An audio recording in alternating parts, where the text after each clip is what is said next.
English Speaks Go, your home for English podcasts.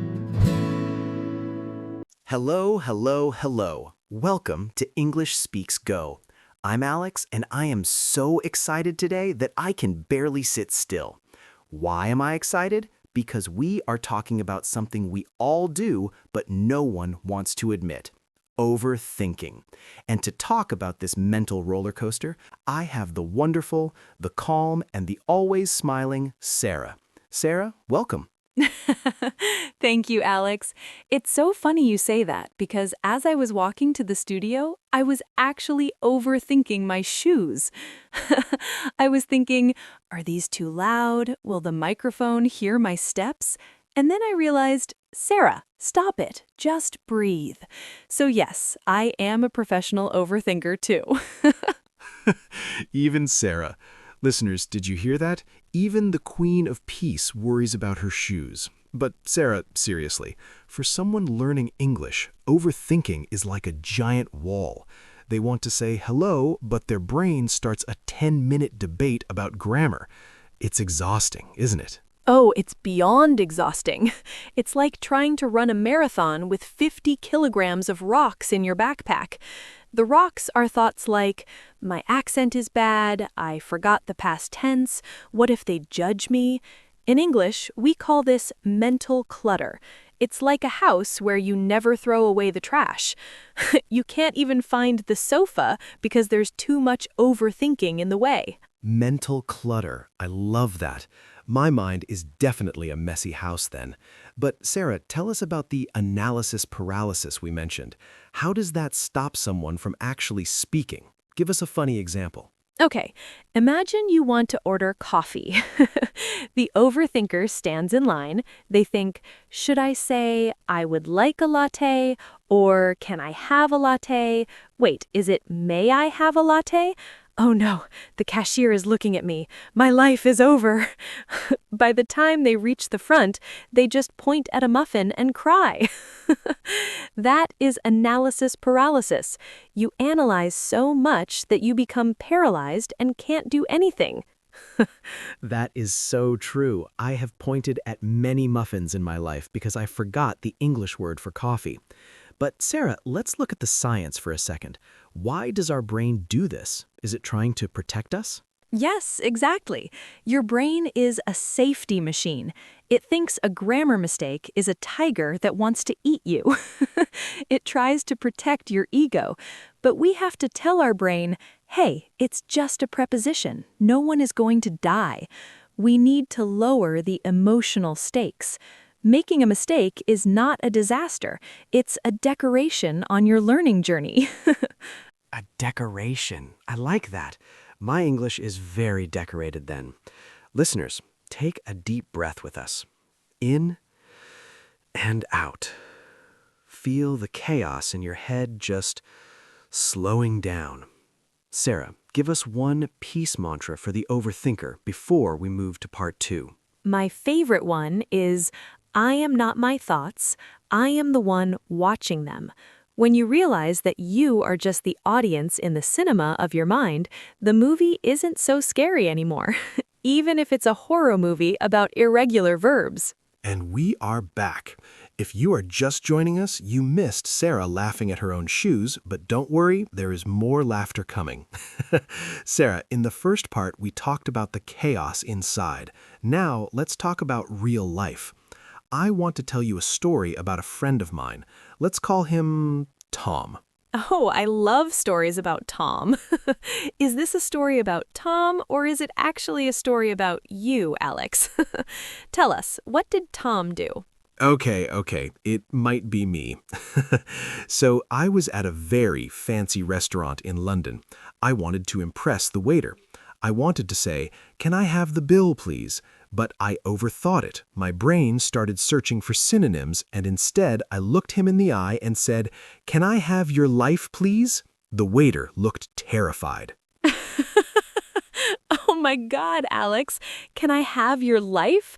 That's not a request, that's a threat. You went from a customer to a movie villain in 1 second.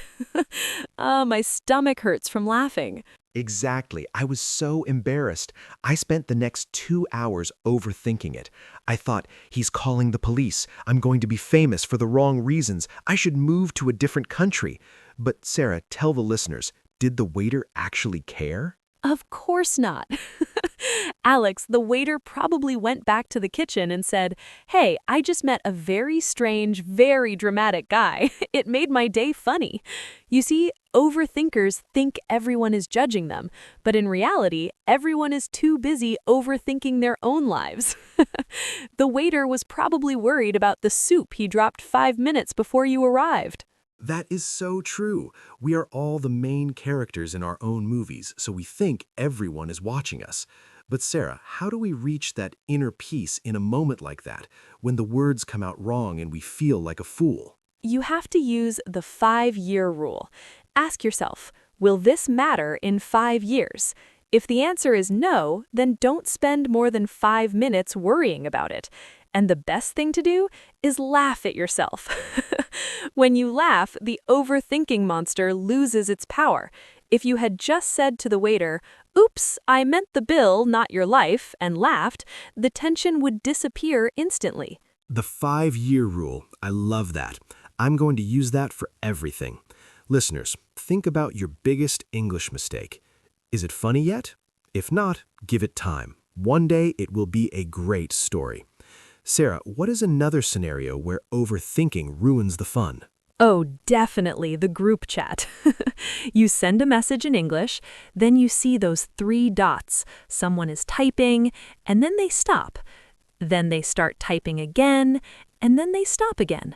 The overthinker thinks, "Oh no, they're correcting my grammar in their head. They're trying to find a nice way to tell me I'm wrong." While in reality, the other person just got a phone call or dropped their phone in the toilet. Dropped their phone in the toilet. That is much more likely. Sarah, you are making me feel so much better about being human. Let's take a breath together. Forget the group chat, forget the waiter, just be here now. Just be here. And remember, your English doesn't have to be perfect to be beautiful. It just has to be you. Now, let's talk about the inner critic, that little monster that lives in our brain and loves to tell us how bad our English is. If my inner critic was a person, he would be a very grumpy old man who hates everything. Oh, mine too, Alex. My inner critic is like a very strict school teacher from a scary movie. She wears big glasses and always has a red pen to circle my mistakes. She says, "Sarah, you used the wrong article. How dare you? Now the whole world knows you are not perfect." It's so dramatic for no reason. A red pen. That is exactly it. But Sarah, why are we so mean to ourselves? I mean, if a friend made a mistake in English, we would say, "Oh, don't worry, I understood you. You're doing great." But to ourselves, we are like, "You are a failure. Go back to level 1." It's a psychological trap, Alex. We think that if we are hard on ourselves, we will learn faster. But it's the opposite. Stress makes the brain close its doors. When you are shouting at yourself, your memory goes, "Okay, I'm leaving, see you later." And then you can't even remember the word for apple. So the inner critic is actually making us dumber. That is a great reason to fire him. Sarah, how do we fire this critic? Give us a peaceful but funny way to handle that voice. Okay, here is a secret technique. Give your inner critic a silly name. Don't call it the truth. Call it Mr. Grumpy Pants or Captain Perfection. Next time you make a mistake and the voice starts shouting, just say, "Oh, thank you for your opinion, Captain Perfection. Now go have a cup of tea and leave me alone." Captain Perfection. I love that. I'm going to call mine Bob. Shut up, Bob. I'm busy talking to my friends. But Sarah, seriously, how do we transition from self-criticism to self-compassion? It feels so difficult to be kind to ourselves sometimes. It's a practice, Alex. Think of your English like a small plant. You don't shout at a plant to make it grow faster, right? You don't say, "Grow, you stupid flower. Why don't you have leaves yet?" No, you give it water. You give it sunlight. You are patient. Self-compassion is the sunlight for your English. Be patient with your mistakes. They are just the roots growing deeper. I am a plant. I'm a very confused English-speaking cactus. That makes me feel so much more peaceful, Sarah. Listeners, I want you to try this right now. Think of one thing you hate about your English. Maybe your accent, maybe your grammar. Now, give it a hug. Say, "It's okay, we are learning together." Exactly.